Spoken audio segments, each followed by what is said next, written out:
Pontiac, Michigan, early in 1963, long after the day shift has gone home. One service bay lit inside a dark engineering building. A mid-size car sits with its nose in pieces on the floor. A pre-production. Tempest, months from any showroom, radiator pulled, shop grit ground into the concrete. On a stand beside it hangs an engine with no business in that room. 389 cubic inches out of a full-size Pontiac. Bill Collins, chassis engineer, has the wrench. Russell G. runs the hoist. Off to the side, hands in his pockets, stands John DeLorean, chief engineer of Pontiac Motor Division. Under the written policy of the corporation that signs all three of their paychecks, that engine cannot go near that car, which is why this is happening at night. In 18 months, that machine will wear a badge lifted off a Ferrari, and the men who wrote the rule will not be able to touch it, because nobody in that shop is planning to break the rule. They are planning to read it.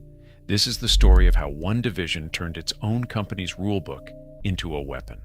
General Motors had a policy. Mid-size cars did not get big engines. It was written down and it was enforced.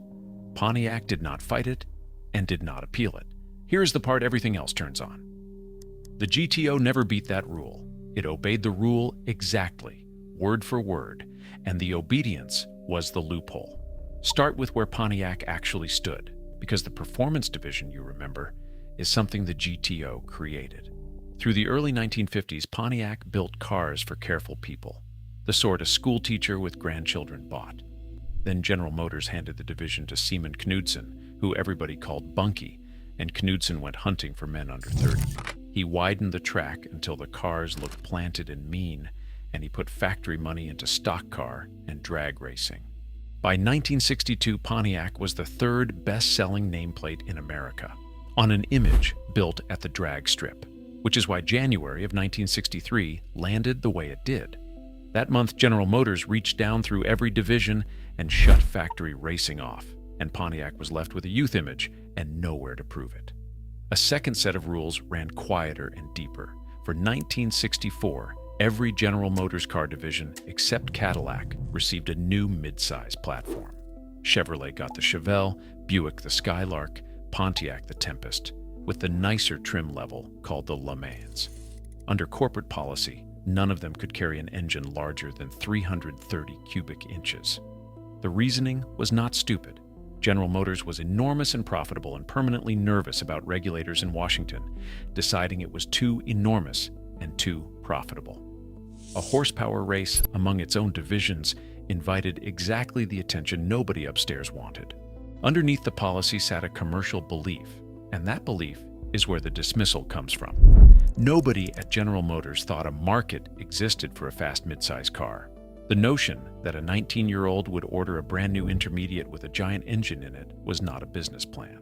It was a joke, and Pontiac's own sales organization agreed. Every part of the idea was wrong, except for one detail nobody outside Pontiac's engineering building had considered. Pontiac built its V8s differently from everybody else in Detroit. Other manufacturers ran two engine families, a small block and a big block. Pontiac made one size. From the 326 through the 389 and up to the 421, every Pontiac V8 shared the same outside dimensions. Different bores, different heads, but to a man with a wrench, interchangeable. Which meant that the 1964 Tempest, engineered around an optional 326, had an engine bay that would take a 389 without so much as a modified motor mount. Not a fabrication project, not a chassis program, a substitution. Accounts differ on who said it out loud first, and honest people disagree about the credit. The version that comes down from Jim Wangers puts DeLorean, Collins, and G kicking around what-ifs on a Saturday. Somebody raised the obvious. The big engine fits. Collins figured the swap would take half an hour. DeLorean told them to do it. Building one that would survive being driven took a week rather than 30 minutes. Then DeLorean drove it. The car was violent. It weighed several hundred pounds less than the full-size Pontiacs that engine was built for, so it kept all of the torque and shed much of the mass. In a straight line, it was quicker than anything Pontiac sold. Then DeLorean swore everyone to silence. He was 38 years old, and he had just told his own people to build the one thing the corporation had prohibited. Wrong executive through the wrong door and the car was finished, and possibly he was too. Before we get to how they slipped it past the executive floor, take a second and subscribe. We build full-length documentaries on the golden age of Detroit, and this one ends with the most famous magazine cover in American car history, which was not what it looked like. Getting the car into a showroom was not an engineering problem. It was reading comprehension. New models were capital decisions. They meant tooling and plant allocation, and everyone went upstairs for review by people paid to say no. That review is where the ceiling lived. Options were another matter. Options belonged to the division. A general manager could add them to cars he was already building and price them without asking corporate anything at all. Pete Estes had run Pontiac since 1961. He looked at what DeLorean had built, then at the rulebook, and made the decision the whole history of American performance hangs on. He did not ask. The 389 would not be standard equipment on a new model. It would be an option on an existing one. The base engine in the Tempest LeMans stayed small and legal, and a man who wanted the big one checked a box on an order form. Corporate policy governed what a division built. It said nothing about what a customer could order. Then it needed a name, and DeLorean took one.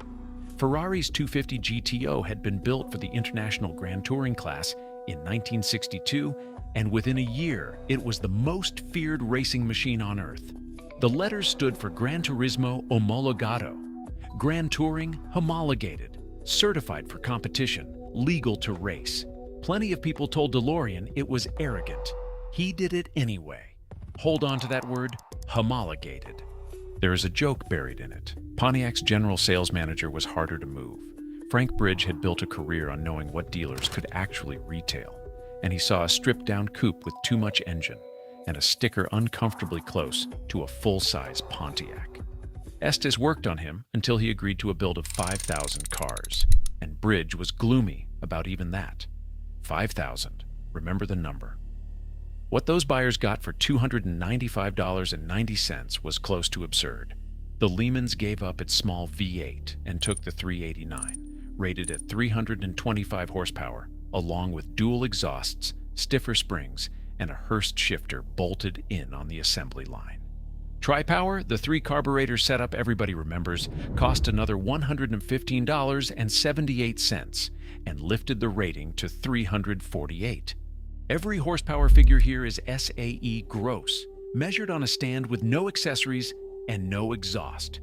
Detroit did not switch to net ratings until 1972. Bridge's fear was still reasonable. If nobody knew the car existed, 5,000 of them would sit on lots until spring. The answer was Jim Wangers, who did not work for Pontiac at all. His employer was the agency that handled the account, and unlike most advertising men, he actually raced. He understood that customer because he was one. When the corporation shut the racing programs down, Wangers put his argument to DeLorean in a line people still repeat. As ugly as it sounds, he said, we need to take racing off the track and put it on the street. There is the founding document of the muscle car business, and an advertising man wrote it. Tigers went into the advertising until the association was automatic. Out in the high school parking lots, somebody noticed that GTO sounded a little like GOAT, and GOAT is what it became, and GOAT is what that generation still calls it. In the late summer of 1964, Ronnie and the Daytonas released a single named after the car, and it went to number 4 on the Billboard Hot 100. 3 deuces and a 4-speed and a 389. Millions of American teenagers learned a Pontiac option sheet off the radio. The performance work did not stop either. It relocated. On Woodward Avenue in Royal Oak stood a dealership called Royal Pontiac, and what Royal sold in the back was the Bobcat treatment. Recalibrated carburation, timing pushed past the factory setting, thinner head gaskets, and dealer-applied letters on the flank. Strip the romance away, and the GTO was a crude machine. Drum brakes badly outmatched by the engine, bias-ply tires, slow steering. But the customer was not headed for a road course. He was headed for a stoplight on a Friday night with somebody beside him in a Chevrolet, and over a quarter of a mile, the GTO did not lose. The 5,000 cars Bridge had grudgingly approved sold out by Thanksgiving of 1963. Pontiac authorized 5,000 more, and those were gone by January. When the model year closed, the division had built 32,450 of them. And there was one more thing Wangers arranged that autumn. It made the GTO immortal. A large part of it was also a lie. In March of 1964, Car and Driver put a painting on its cover. Not a photograph. A painting of a Ferrari 250 GTO and a Pontiac GTO side by side. An idea Wangers had sold to the editor, David E. Davis Jr. The Ferrari never showed up. The magazine tried to get one and could not, and Davis said so in print, which is more honest than the story usually gets credit for. There was no side-by-side test, and the cover was painted because there was nothing to photograph. Two Pontiacs went to Daytona in the last week of 1963, and the numbers that came back rewrote the American automobile. 0 to 60 miles per hour in 4.6 seconds. The quarter mile in 13.1 seconds at 115 miles per hour.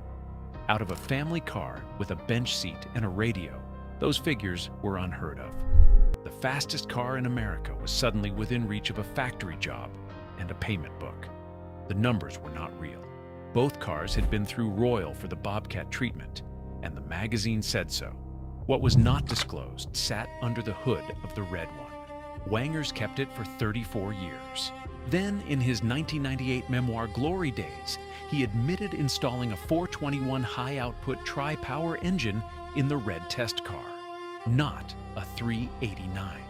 A 421, the big engine from the full-size cars, which Pontiac did not offer in the intermediate at any price, detailed a pass for the engine it replaced. That was not a Pontiac GTO. It was a ringer wearing GTO badges.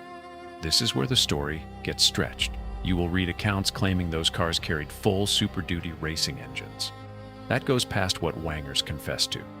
What he admitted, under his own name in his own book, was the 421 with 3 carburetors. He watched the numbers come off the timing equipment, knew they were ridiculous, and said nothing. The lie was never necessary. Car Life Road tested an ordinary tri-power GTO, the car any man could order at any dealer. 6.6 seconds to 60. The magazine came away convinced Pontiac was underrating the engine and paid it the compliment that stings most in hindsight.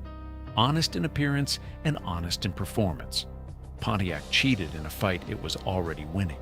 Nobody was punished. You do not remove a division manager who has just delivered the best growth in the corporation. So instead of enforcing the ceiling, General Motors raised it to 400 cubic inches for 1965, and by 1970, it was gone. A rule written to prevent one car was deleted because of that one car.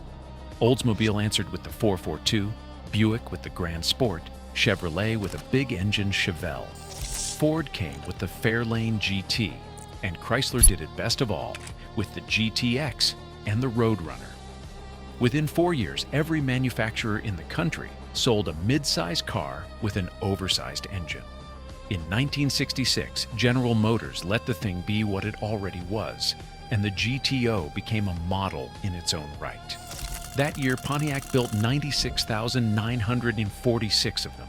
3 years earlier, its own sales organization had thought 5,000 might be a stretch.